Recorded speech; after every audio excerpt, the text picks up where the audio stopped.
Okay guys, we're back out here. We are working on the snowblower for a little while. Okay. I noticed when you move the shifter, it's a little stiff. Doesn't mean it doesn't work, it just means it's a little stiff. So what we're going to do is we're going to pop this cover off the bottom, and there's a good chance with the wheel slides, the grease turned into glue. We'll clean that off, re-grease it, and we should be good to go. Okay, on this model we take out the 2 screws, okay, which we did. We're gonna undo the actual mechanism that engages the wheels and the auger, which we did. I'm gonna put that to the side, we'll loosen it up, we'll finish loosening it up. Okay, gives you a little more clearance. Then what we're gonna do is, this slides out. Oops, get that up above there. I have leeway to put that back behind there. And I'm going to slide this out. And there you go. There's your whole setup.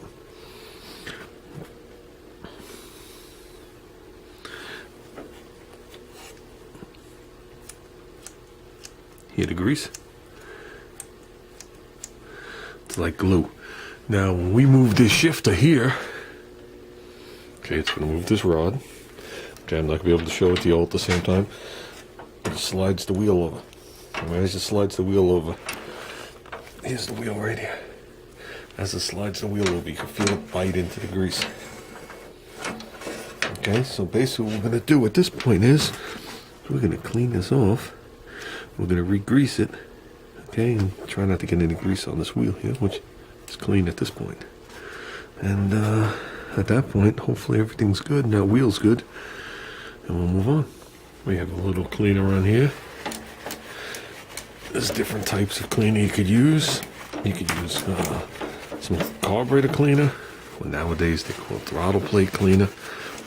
Okay, you could use some thinner.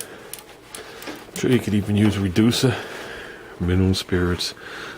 There's a bunch of stuff you could use depending on what you have around. Just use common sense. Well ventilated area, no sparks, no flames. And if it bothers you in the least, put on a respirator. Okay, I'm going to turn this off and continue wiping down over in this area here. Okay, we also have to lubricate this shaft where this upper gear rides, because everything slides through there. And I can see it's hooking it. You see how it goes to move the upper gear? I know the lighting's a little bad. So let's move it all the way to one side. Clean this. Oh, this like glue also. Clean this. Slide it the other way. We'll clean the other side. Okay, guys. Put some grease on this shaft, this shaft, this shaft. Okay. Lower shaft is a slow spinning shaft. It's for the wheels. The upper one's obviously a little faster. So you don't want to over grease it. You don't want it to get onto the platter or the other platter over there. But looks like a dream now. That's it. There is, put it neutral. There is a couple other places you do have to lube. You want to lube in here, which you could do with a couple of dots of oil. And this is a ball and socket in there, so you definitely want to put a couple of drops of oil in there. There's no other way of getting in there. I put a thin coating on this gear to spread it out. Not worried about wear, just prevents rust.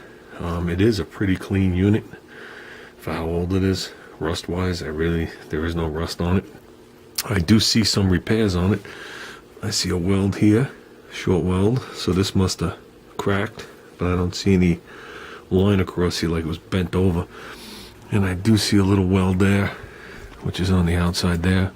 Poly again, some stress. Other than that, don't look like the handlebars have been mutilated. There's still some tread left on the tires. Be nice to get chains for these things. Everything looks intact. Nothing looked butchered. Like I said, everything's relatively clean for how old this thing is. We're gonna fully service this before it goes into action. So the next video you're gonna see on this thing will probably be us working on the carburetor. So with that, I'm going to clean this cover Put the cover back on. If we need to take it off for any reason, comes right off, no big deal. But this is taken care of. And that's it, guys. So your snowblower might not be exactly the same, but it's going to be close. This is a pretty common setup with all the rubber wheels and the platters. And basically how it does work, which we didn't get into, is let's put it into, okay, all the way back is reverse. So when you're on, here's the center of the shaft right here, and this back shaft is spinning. So when you're on this side of the shaft, this spins the opposite way and you go backwards. Okay, it has nothing to do with your impeller or your auger. That's the other wheel back there. Okay, so now we're going to put it neutral. Neutral's dead center. So no matter what happens and you engage it, basically it's going to want to take the wheel that spins this way and twist it, so you're not going to go anywhere. Then we have first. Okay, first you have a small little part of the wheel driving a big wheel for gear reduction, but you can see we're on the other side of the shaft now. Then second, it's getting bigger. Third, and fourth. Fourth, you're on overtime.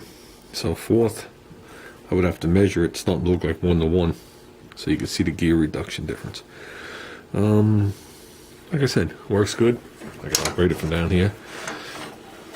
So let's leave it in neutral. And that's it, guys. Let's button her up.